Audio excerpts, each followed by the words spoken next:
Ako si Ege Yap, PHA Membership Committee Chairman, tsaka ako ang presidente ng Federation. Ito yung main entrance ng Flying Loft ko. Dito, pagpasok mo dito, pupuntahan muna ang North and South Section Loft ng mga panlabang ko. Alam naman ng tao na malaki ang loft ko pero hindi overcrowded. Like itong flying loft ko, malaki siya nasa 60 feet by 23 feet.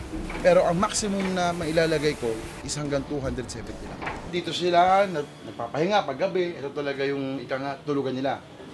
Yan, meron ako mga box perks, tsaka mga widowhood box. Actually, 4 na section to. 4 na, 2 malaking section, tsaka 2 maliit. Itong part na to, ito yung aviary ng flying loft ko.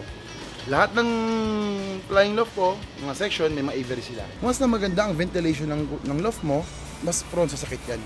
Ika nga, hindi sila basta-basta tatamaan ng sakit. Itong ibon na to, maliit na kakwan siya. Ito yung mga bloodline ko ng mga Rafa, tsaka ng mga Stichelbout. Signature bloodline ko talaga is Stichelbout, Bickert, tsaka Jensen. Lahat ng panlaban ko, except yung mga laruan kong puti, lahat yan may mga Stichelbout na bloodline. Hindi pwedeng wala. Talagang yan ang mainline ko eh. Lahat pinapasok ko ng Stichelbout. So for me, may nakita ko isang medyo alangan na. Alam ko na magkakasakit. Tinatabi ko na. Dapat, kung may makuha kayong mentor, totoong tao.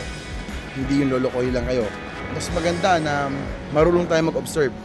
Marunong tayo makinig, magtanong. Then kung ano yung sa palagay natin tama, i-adapt natin. Then yung mali, huwag natin gawin.